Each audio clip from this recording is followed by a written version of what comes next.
మనోభిరామం YouTube ఛానల్కి పునఃస్వాగతం. నేను మహతి ఉమాశంకర్ని. అందరికీ శరన్నవరాత్రి ఉత్సవ శుభాకాంక్షలు. ధర్మ పరిరక్షణ ప్రతి ఒక్కరి బాధ్యత. ధర్మ ఆచరణ ద్వారా ధర్మ పరిరక్షణ చేయటం అనేది చాలా సులభ సాధ్యమైనటువంటి విషయం. అందుకనే ఆచరణ సౌలభ్యం ఉన్నటువంటి ప్రత్యేకమైనటువంటి రీతి రివాజులని మన పూర్వీకులు ఋషులు మహర్షులు మనకి ఆచారాలు సాంప్రదాయాల పేరిట అందించారు. అటువంటి ఒకానొక సత్సాంప్రదాయం సదాచారమే ఈ నవరాత్రి ఉత్సవాలని నిర్వహించుకోవడం. ఈ దేవీ శరన్నవరాత్రులు యొక్క ప్రాముఖ్యత ఏంటి? ఈ నవరాత్రులు ఎందుకు వచ్చాయి? రాత్రులు అంటే రాత్రి మాత్రమే పూజించవలసిన అవసరం ఉందా? అంటే పగటి పూట పూజ పనికిరాదా? ఇటువంటి అనేక విషయాలని మనం ఈరోజు మాట్లాడుకుందాం. ఈ భూమి మీద ఉన్నటువంటి ప్రతి వ్యక్తి మీద భూమితో పాటుగా మరికొన్ని గ్రహాల యొక్క ప్రభావం ఉంటుంది అని మనకి జ్యోతిష్ శాస్త్రం చెప్తుంది.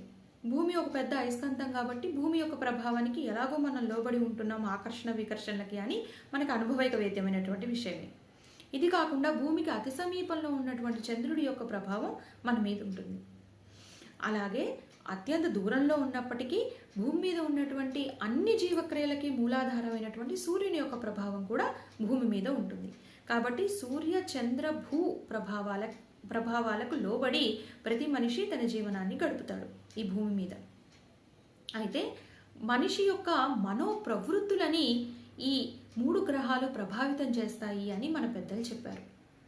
మనోప్రవృత్తులు అంటే సత్వ రజస్ తమో గుణాలు. తమో గుణము అంటే శారీరక కష్టాన్ని ఓర్చుకోవడం, బలాఢ్యత, కాస్త మొండితనం, మంకుతనం, ఇటువంటివన్నీ ఎంత కష్టానికైనా ఓర్చుకోవడం, ఇటువంటివన్నీ తమో గుణానికి సంకేతాలు.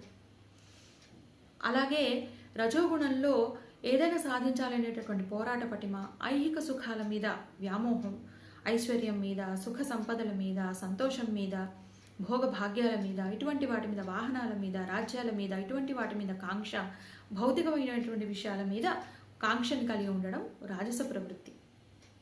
అదే రజోగుణం.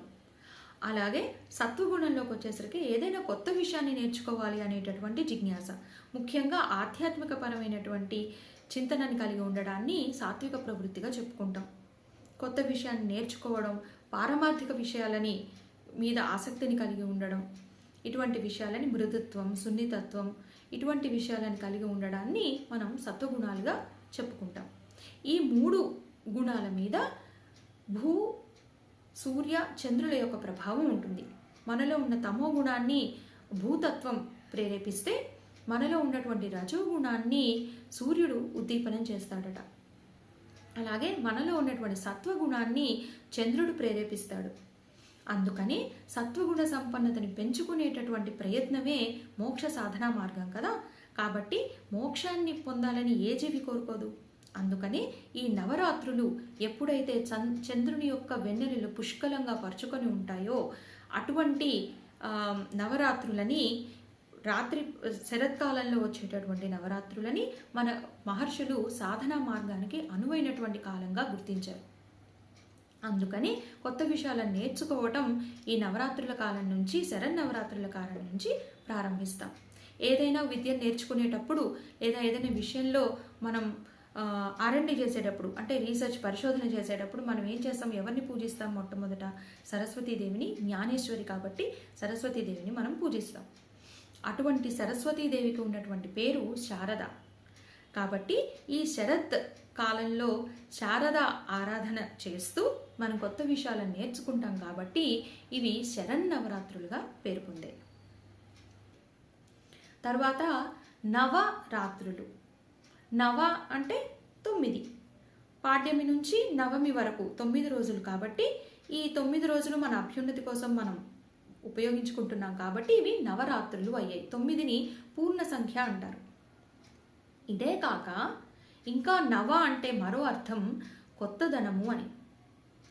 ప్రకృతిలో బోల్డంత కొత్తదనం ఉండి ఉండొచ్చు, మనం నేర్చుకోవాల్సిన కొత్త విషయాలు చాలా ఉండి ఉండొచ్చు. కానీ మన మనస్సు అందుకు సంసిద్ధంగా ఉన్నదా అనేది అసలేని విషయం. కాబట్టి మన మనస్సంసిద్ధత, మనస్థైర్యము అనుకూలంగా ఉండేటటువంటి రోజులు ఇవి కాబట్టి, కొత్త విషయాలను నేర్చుకోవటానికి అనుకూలంగా ఉండేటటువంటి రోజులు ఇవి కాబట్టి వీటిని నవరాత్రులు అన్నారు. అలాగే ఇది దేవి శరణ్ నవరాత్రులు అంటే రాత్రి మాత్రమే పూజించమని అర్థమా? నవరాత్రులు అంటే 9 రాత్రులు అని కాదు, నవ అహోరాత్రములు అని అర్థం. అంటే పగలు రాత్రి, రాత్రితోటి ఒక రోజు పూర్తవుతుంది కాబట్టి పొద్దున్న నుంచి సాయంత్రం వరకు పూజించాలి కాబట్టి, రాత్రి వరకు పూజించాలి కాబట్టి వాటిని నవరాత్రులు అన్నారు. అదే కాకుండా రాత్రి అనేది కాలానికి చిహ్నం కాబట్టి కాలస్వరూపమైనటువంటి ఈ ప్రకృతిని భగవతిగా భావించి పూజించాలి అనేటటువంటి భావాన్ని మనం రాత్రిలో మనం పొందుపరచవచ్చు. రాత్రి అంతర్ముఖ స్థితిని సూచిస్తుంది, పగలు బహిర్ముఖ స్థితిని సూచిస్తుంది. అంతే కదా, పగటిపూట మనం ప్రపంచంలోకి ప్రయాణిస్తాం, ప్రపంచంతోటి సంబంధాన్ని ఏర్పరచుకుంటాం, ప్రాపంచిక విషయాల మీద ఆసక్తి కనబరుస్తాం, ప్రాపంచిక విషయాల కోసం ప్రయత్నిస్తాం. కానీ ఎప్పుడైతే చీకట్లు ముసురుకున్నాయో, అప్పుడు రాత్రి ప్రారంభమైందో పశుపక్షాదులన్నిటితో సహా మనిషి కూడా గూటికి చేరడానికి సిద్ధపడతాడు. రాత్రి అంటే తన గురించి తాను ఆలోచించుకోవడానికి, తనలోకి తాను ప్రయాణం చేయడానికి అనువైన కాలము అని తత్వశాస్త్రవేత్తలు చెప్తున్నారు. అంతేకాకుండా రుద్ర హృదయోపనిషత్తులో రాత్రి రూప యతోదేవి దివారూప మహేశ్వర అని చెప్పారు. అంటే దివారూపము అంటే పగటి పూట అయ్యవారి కాలమట, అదే రాత్రి అమ్మవారి స్వరూపమట. బాగా అలసిపోయినటువంటి పాపడిని ఒళ్ళో పడుకోబెట్టుకొని తల్లి ఎలాగైతే లాలిస్తుందో, అలాగే అలసిపోయినటువంటి శరీరాన్ని మనస్సుని రాత్రి విశ్రాంతినిచ్చి దాన్ని జోకొడుతుంది. అందుకనే రాత్రి అమ్మ స్వరూపంగా మనం భావిస్తున్నాం. ఈ నవరాత్రులని దేవీ నవరాత్రులు అంటారు. అంటే ఈ నవరాత్రుల్లో ప్రకృతిలో ఉండేటటువంటి శక్తిని స్త్రీ స్వరూపంగా భావించి పూజించమని అర్థం. స్త్రీగానే ఎందుకు పూజించాలి అనేటటువంటి విషయాన్ని ఒకసారి విచారిద్దాం. మనం ప్రకృతి శక్తి స్వరూపం అని చెప్పుకున్నాం. శక్తిని మనం సృష్టించలేము, నాశనం చేయలేము. ఈ శక్తి రూపాంతరం చెందుతూ ఉంటుంది, అంటే ఒక రూపంలోంచి ఇంకో రూపంలోకి మారుతూ ఉంటుంది. ఈ మార్పు శక్తికి చాలా సహజ గుణం. అంటే ప్రకృతిలో కూడా మార్పు చాలా సహజమైనటువంటి విషయం. ఇలా మార్పు చాలా సహజమైనటువంటి విషయంగా మనకి ప్రస్ఫుటంగా ద్యోతకమయ్యేది ఎవరిలోనూ అంటే స్త్రీలలో. కాబట్టి ప్రకృతిలో జరిగేటటువంటి మార్పులని స్త్రీలలో గమనిస్తూ, స్త్రీలలో ప్రకృతిని భావిస్తూ, వారినే శక్తి స్వరూపంగా ఆరాధిస్తూ పూజించమని, వారికి గౌరవించమని చెప్తూ ఈ నవరాత్రులని భగవతి నవరాత్రులుగా, దేవీ నవరాత్రులుగా మనకి పెద్దలు అందించారు. స్త్రీని ప్రకృతికి, శక్తికే ప్రతీకగా ఏ రకంగా మనం సమన్వయం చేసుకోవచ్చు అనే విషయాన్ని మనం ఒకసారి గమనిద్దాం. ఈ 9 రోజులు కూడా దుర్గాదేవిని నవదుర్గలుగా, అంటే దుర్గాదేవిని ఒక్కొక్క రోజు ఒక్కొక్క అవతారంతో మనం భావిస్తూ పూజించటము అనేది మనకి సాంప్రదాయంగా ఉన్నటువంటి విషయం. ఈ 9 రోజుల్లో మొదటి రోజున దుర్గాదేవిని శైలపుత్రిగా, రెండవ రోజు బ్రహ్మచారిణిగా, మూడవ రోజు చంద్రఘంటాదేవిగా, వరుసగా కూష్మాండాదేవిగాను, స్కందమాతగాను, కాత్యాయని దేవిగాను, కాళరాత్రిగాను, మహాగౌరిగాను, తరువాత సిద్ధదాత్రిగాను మనం భావించి పూజించటం అనేది మనకి సాంప్రదాయకంగా వస్తున్నటువంటి విషయం. ఏ ఇంటైనా పసిపాప పుట్టినప్పుడు మగపిల్లాడు పుట్టాడు, అబ్బాయి పుట్టాడు అని చెప్పుకునే తండ్రి ఆడపిల్ల పుడితే మాత్రం ఏమని చెప్పుకుంటాడు? మహాలక్ష్మి పుట్టింది నాకు అని చెప్పుకుంటాడు ఆ తండ్రి. అంటే పుట్టిన ప్రతి పాపలోనూ, పసిపిల్లలో కూడా అమ్మవారి స్వరూపాన్ని చూడగలిగేటటువంటి సంస్కృతి మనది. అలా తండ్రి గారింట తండ్రికి ముద్దులు మూట కట్టేటటువంటి తనయగా, అమ్మకి గారాల పట్టిగా పెరిగినటువంటి పాప పెద్దదయ్యేంత వరకు కూడా, అంటే పుష్పవతి అయ్యేంత వరకు కూడా ఆమె శైలపుత్రి స్వరూపంగా దినదిన ప్రవర్ధమానం అవుతుంది. తరువాత అప్పటి నుంచి వివాహమై మరో ఇంటికి నూతన వధువుగా వెళ్ళేంత వరకు కూడా ఆవిడ బ్రహ్మచారిణి స్వరూపం. బ్రహ్మచారిణి తర్వాత నవవధువుగా అత్తవారింట అడుగుపెట్టినటువంటి స్త్రీ కొత్త ఆశలతోటి, కొత్త కొత్త కోరికలతోటి, కొత్తదనాన్ని స్వీకరించడానికి సిద్ధమై ఎంతో ధైర్యంతో, స్థైర్యంతో, నేర్పుతోటి, యుక్తితోటి అత్తగారింట అన్ని కార్యక్రమాలను చక్కబెడుతుంది. అది చంద్రఘంటాదేవి. ఆ తరువాత ఏ స్త్రీ అయినా కూడా పరిపూర్ణత సాధించాలంటే ఆమె కోరుకునేది మాతృత్వాన్ని. అటువంటి మాతృత్వ స్వరూపమే కూష్మాండం, గర్భవతి అయినటువంటి స్త్రీ స్వరూపం.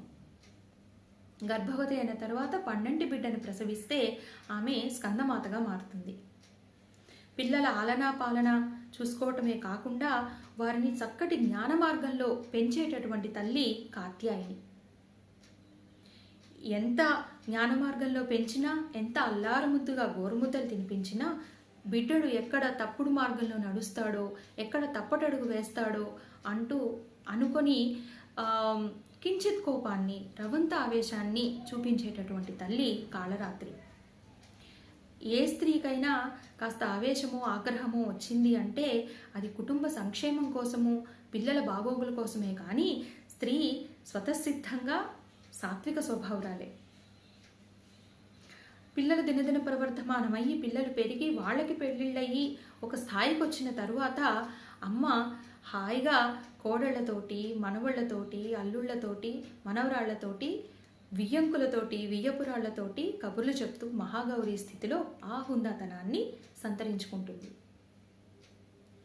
దాని తరువాత ఎన్నో ఒడిదుడుకులు నొక్కి ఓర్చుకొని, ఎంతో జీవితాన్ని చూసి, ఎన్నో కష్ట నష్టాలను భరించి, ఎన్నో లాభ నష్టాలకి తట్టుకొని, ఆటుపోటులని ఎదుర్కొని, చివరికి అన్నిటినీ సమాన దృష్టితో చూసేటటువంటి స్థిర చిత్తాన్ని పొందినటువంటిదైనటువంటి స్త్రీ సిద్ధధాత్రిగా మన ముందు సాక్షాత్కరిస్తుంది.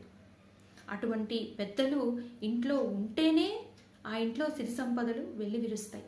అంతటి అనుభవైకవేతురాలు ఏ క్షణాన ఎవరికి ఏ కష్టం వచ్చినా తన కంటి చూపుతో దాన్ని పాలించగలుగుతుంది, పరిష్కరించగలుగుతుంది.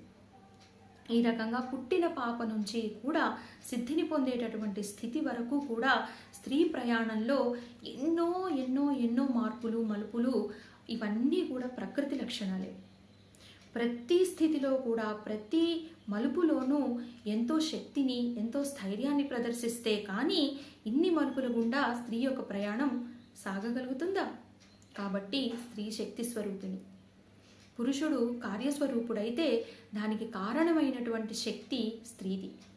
కాబట్టి మన సమాజం నడవటానికి స్త్రీ శక్తి ఎంతో అవసరమని మన పెద్దలు గుర్తించి వారి యొక్క శారీరకమైనటువంటి, మానసికమైనటువంటి త్యాగాలని, ఓర్పులని, ఓర్మిలని, అలాగే సహనాన్ని ఒక అమ్మవారి స్వరూపాలుగా, అమ్మవారి యొక్క లక్షణాలుగా వాటిని భావించి స్త్రీని పూజించమని, మనకి శక్తి స్వరూపంగా పూజించమని మనకి నిర్దేశించారు.